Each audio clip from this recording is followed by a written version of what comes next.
Hi folks, welcome back to the Hoard. Today is cleared up as the time is worn on, which is a good thing. Anyway, I'm back on the Mule. I like having multiple projects going on at the same time, just in case I run across, oh, I gotta order something, or I got to think about something for a while. It allows me to do that.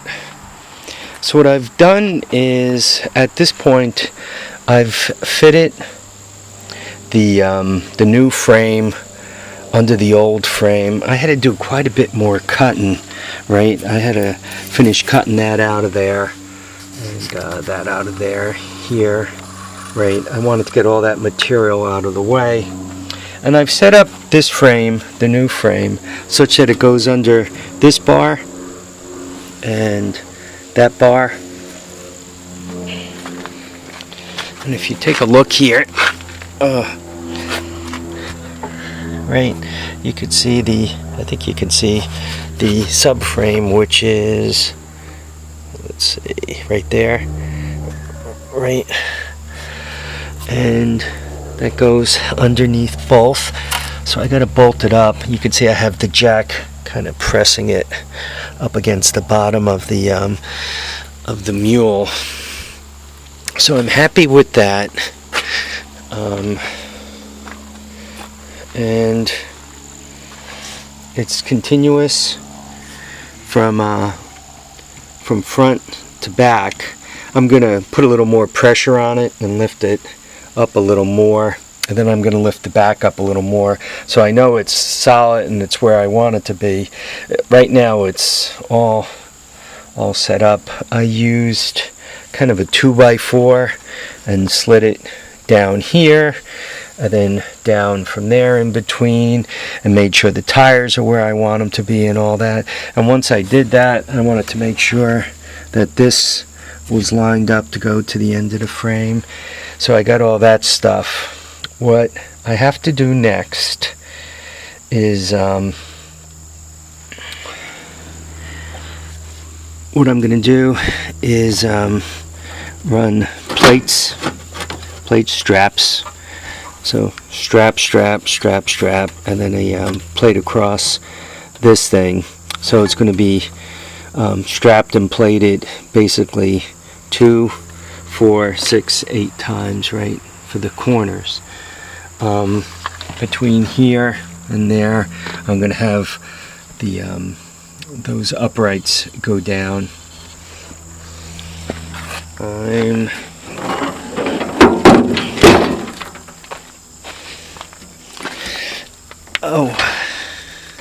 going to put right, so there's going to be an upright from here down to there. I'm going to plate it across the back here, put some kind of trailer hitch on it. Obviously those wheels are going to be up higher, right? The body has to come down. I have it jacked up so I can work on it. I guess you guys could kind of see how everything is coming together here. I'm really not going to have much ground clearance. That's a 4x4, and you can see the rear end is resting on the 4x4. I mean, it should be up a little bit higher, so maybe I'll have 4.5 inches or 4 inches. Quite honestly, a 4x4 isn't that big, so it's coming together. I don't know how many of you guys watch what Bill Staton does. He builds nice things, and it really takes quite a while to get everything laid out and cut and supported and tweaked and all the way you want it. You actually spend minutes welding. You would think, oh, you're building this big project, it's hours and hours and hours on welding. That's not true at all. That's not true. You actually spend much more time laying out, looking and all that. One of the areas I've been really fighting, and it's this because this comes down below, right, I can't have a cross brace coming across. Given that I can't have a cross brace coming across, it makes it hard to support the motor. So I've spent quite a bit of time thinking about that, and I think I finally came up with the solution, which I already lost. Oh, there it is. I think what I'm gonna do is put this across the frame, right? So this will go across the back of the motor, and what I could do is I can notch the heck out of this where I need to, but given that that's 4 inches, it'll have a notch in it, but it'll still have enough support to hold the motor up.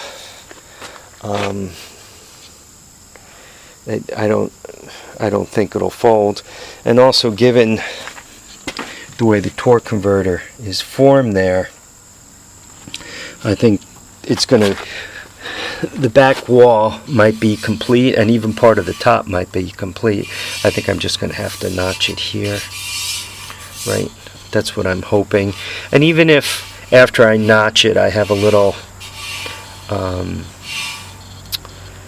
overlap, a little bit of the engine plate hangs off the front, which is actually what I plan, I think it'll still be sturdy enough. Supporting the motors are always a bit interesting.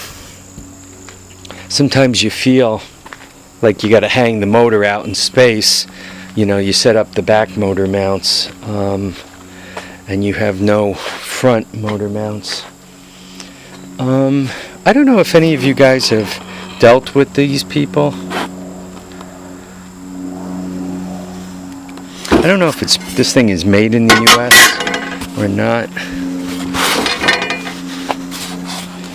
It talks about applications and what the kit includes. It says it's a complete kit. Bullet lines. But I'm not seeing where it's made. Yeah, basically I bought a torque converter with a 1-inch bore. So this could go on that 13 horsepower motor. And that 13 horsepower motor, I bought it for something, and then I reconsidered, and it might end up back on there after all.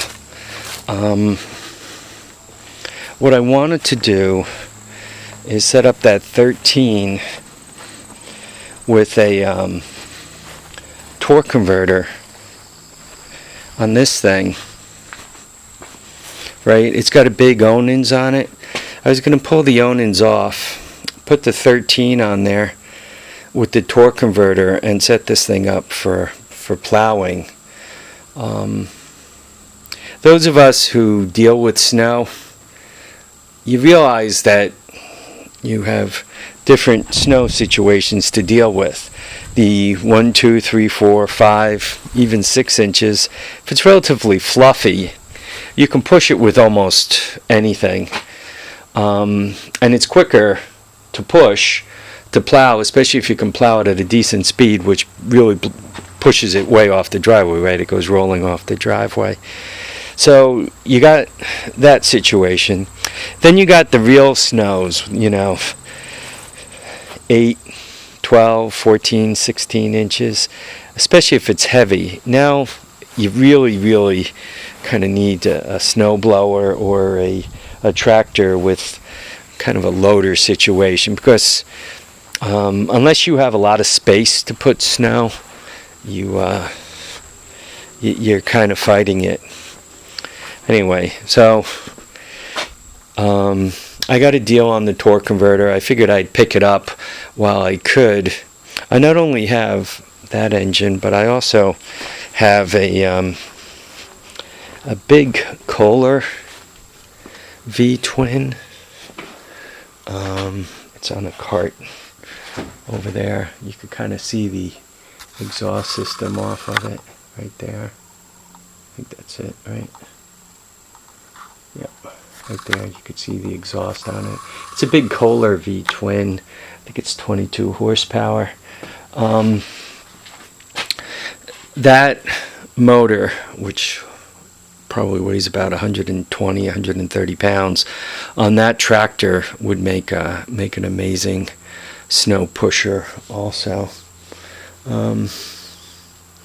When I'm working on projects, I'm always kind of doing the one I'm working on and kind of in my mind fussing around with what's the one afterwards, right? What are we doing next? I'm always like one ahead of myself. All right. Once again, anybody messing with one of these swaps, what I really have to recommend is that you frequently kind of put it together, almost like dry firing a gun, though dry firing a gun really isn't good for a gun, but just to make sure that everything is going to piece together like you think it's going to piece together. Kind of sucks a lot if you smash the whole thing together and it just like isn't going to work, right? You discover, oh man, my chain drive, goes right through my back axle in such a way that I either get to cut the frame or the axle, and if I don't have a back axle I can't go forward, and if I don't have a frame I can't hold this thing together because the chain drive is in a really bad spot.